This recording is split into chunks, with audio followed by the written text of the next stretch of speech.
거기에 보면은 44개 조합과 26개 추진위원회, 그래서 대략적으로 70개 단지 정도가 지금 이런 리모델링 사업에 관심을 가지고 있고 추진을 하고 있다는 거야.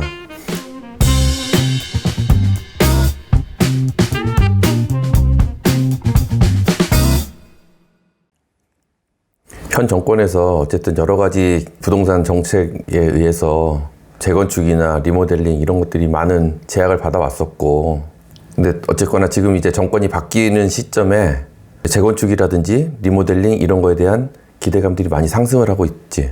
그리고 또 많은 단지들이 재건축 또는 리모델링을 추진 중이고, 근데 이런 단지들 안에 주택 임대 사업자인 사람 또는 그런 주택 임대 사업자가 많이 있는 단지들은 고려할 점이 좀 있다라는 거야. 어떤 점들이 필요하냐면은 주택 임대 사업자에 대한 혜택 부분을 좀 얘기를 해볼게. 주택 임대 사업자는 혜택과 의무 사항들이 있는데, 혜택은 큰 것들이 일단은 세 가지가 있다고 볼 수 있어. 첫 번째는 거주주택 비과세야. 거주주택 비과세는 그 자신이 보유하고 있는 등록 임대주택들을 제외하고 한 채만 남았을 때 거기에 2년 이상 실거주를 하면 우리가 1가구 1주택 비과세 해주듯이 비과세를 해준다라는 그런 혜택이지.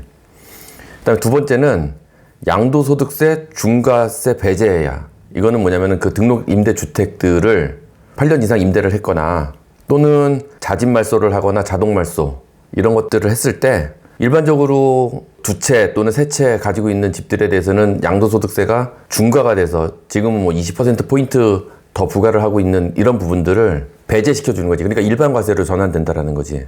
또 하나는 8년 이상 임대를 했을 때 장기 보유 특별공제 50%를 받는 부분이 있어. 이 부분은 기존에는 원래 8년 이상 임대를 했을 때 장기 보유 특별공제 50%도 있고 10년 이상 임대를 했을 때는 장기 보유 특별공제 70%, 그리고 또 신축 부동산에 대해서, 그러니까 신축 아파트나 오피스텔 뭐 이런 것들에 대해서 100%를 감면받는 그런 제도도 있어서, 물론 100%를 감면받을 때는 비과세가 된다라는 의미는 아니고 그 감면받은 100%에 대한 20% 농특세를 내는 부분은 있지. 그러면 대략적으로 80%가 감면되는 그런 효과가 있다라고 볼 수 있지. 근데 이런 기존에 10년 동안 했을 때 70% 장기보유 특별공제나 100% 감면받는 부분들은 2019년 1216 부동산 대책 때 일몰돼서 사라져 버렸어. 그러면 지금 남은 것은 아까 얘기한 세 가지: 거주주택 비과세, 양도소득세 중과세 배제, 그다음에 8년 이상 임대 시 장기보유 특별공제 50%, 이런 세 가지 부분들이 남아 있는 거지.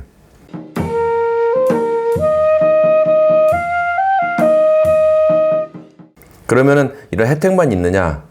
그 혜택을 받기 위해서는 반드시 지켜야 되는 세 가지 의무사항들이 또 있어.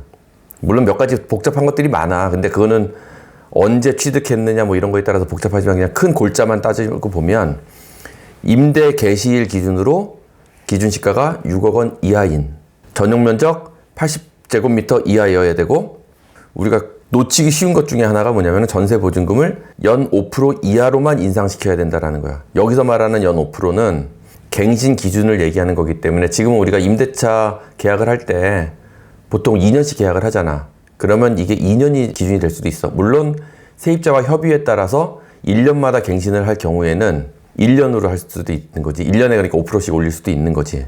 그런데 아까 얘기했듯이 재건축 또는 리모델링을 만약에 하게 된다면 방금 얘기했던 임대를 계속해서 유지할 수 있는 그런 조건을 만족할 수 없게 될 수도 있다는 거지. 자, 여기서 더 중요한 게 뭐냐면은 2020년 7월에 710 대책 때 주택임대사업자 제도를 아파트에 대해서는 폐지를 해버렸어. 예전에는 만약에 재건축을 한다든지 하면 조금 전에 얘기했던 이런 조건들을 내가 혜택을 받기 위해서는, 만약에 내가 아파트를 소유하고 있다가 재건축을 하기 위해서 허물었단 말이야. 그러면 임대하던 게 중간에 멈춰지게 되지. 그러면 일단 말소를 했다가 다시 아파트가 지어지고 나서 개시를 해서 그 기간을 이어나갈 수가 있었어.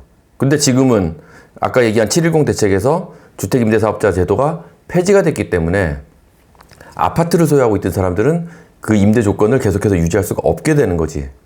그러면 그런 경우에 있어서 아까 얘기한 첫 번째, 두 번째 혜택들, 거주주택 비과세나 양도소득세 중과세 배제 같은 경우에는 자동 말소나 자진 말소가 되더라도 기존 주택에 대한 거주주택 비과세는 기존 주택을 매도를 이미 했기 때문에 절반, 8년의 의무 기간이었다면 4년 이상만 하고 자진 말소를 했을 때 그 혜택이 그대로 유지가 되고, 양도소득세 중과세 배제도 그 절반, 4년만 임대를 했으면 다 적용을 받을 수 있는 거야. 그런데 아까 얘기한 세 번째 조건이잖아. 세 번째 혜택. 8년 이상 임대 시 장기 보유 특별 공제는 지금 내가 임대하고 있는 이 아파트가 8년 이상 임대가 되었을 때만 혜택을 받을 수 있는 거기 때문에, 만약에 8년이 도래하기 전에 주택이 멸실이 되거나 리모델링을 하게 되면 임대를 멈춰야 되지. 그러면 그 혜택을 받을 수 없게 되는 거야.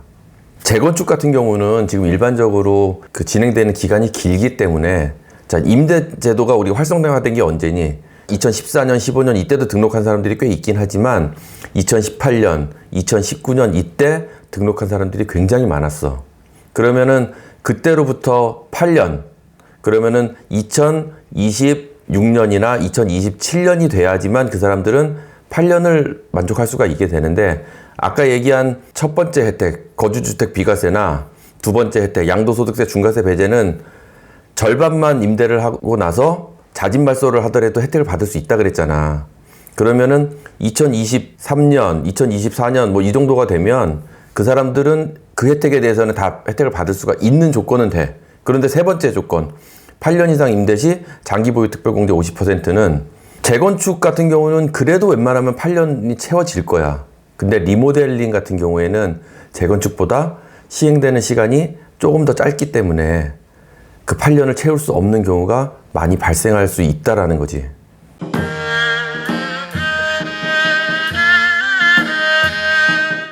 과연 얼마나 많은 단지들이, 얼마나 많은 세대들이 그런 문제에 봉착할 수 있겠느냐라는 거를 내가 대충 좀 한번 찾아봤어. 우선 목동에서 리모델링을 추진하고 있는 3개 단지를 한번 조사를 해봤거든. 임대 등록 시스템이라고 하는 렌트홈 사이트가 있는데, 여기에 들어가 보면은 준공공 임대를 몇 세대가 하고 있는지, 장기 일반 민간 임대주택을 몇 세대가 하고 있는지, 이런 현황들을 찾아볼 수가 있거든.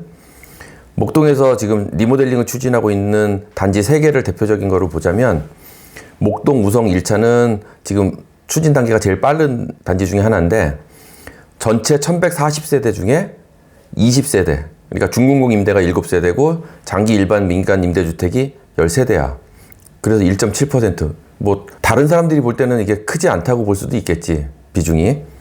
그다음에 목동 우성 1차 같은 경우는 332세대 중에 10세대가 지금 준공공 임대나 장기 일반 민간 임대주택으로 들어가 있고, 그다음에 한신청구 아파트 같은 경우에는 총 1512세대 중에서 50세대, 준공공 임대가 12세대고 장기 일반 민간 임대주택이 38세대야. 그래서 약 3.3%. 그리고 목동 옆에 있는 그 물레동 쪽에 7개 단지가 통합 리모델링을 추진하고 있는 단지도 있거든. 여기는 현대 2차, 현대 1차, 대원, 물레 현대, 현대 5차, 물레 두산 2부, 현대 3차, 이렇게 7개 단지가 같이 통합 리모델링을 추진하고 있는데, 전부 1973세대 중에 60세대 정도가 아까 얘기한 준공공 임대나 장기 일반 민간 임대주택으로 돼 있다라는 거야. 그러면 그것도 대략 3% 정도가 되지. 자, 이렇게 많은 단지들이 추진하고 있는데, 지금 서울에서 리모델링 사업을 추진하고 있는 현황을 따져보면은, 지난 2022년 1월 26일 날 서울시 리모델링 주택조합 협의회가 발대식을 가졌었어. 거기에 보면은 44개 조합과 26개 추진위원회, 그래서 대략적으로 70개 단지 정도가 지금 이런 리모델링 사업에 관심을 가지고 있고 추진을 하고 있다는 거야. 전국적으로 따지면 그것보다 훨씬 더 많은 단지들이 조금 전에 얘기했던 이런 문제점에 봉착을 하겠지. 아직은 이런 리모델링과 그다음에 주택 임대 사업자가 동시에 문제화돼서 가시화된 적은 없는 것 같아. 그런데 이제 본격적으로 리모델링을 추진하고 하게 될 경우에 보면 틀림없이 이 문제가 또 다른 문제로 도래가 될 거야.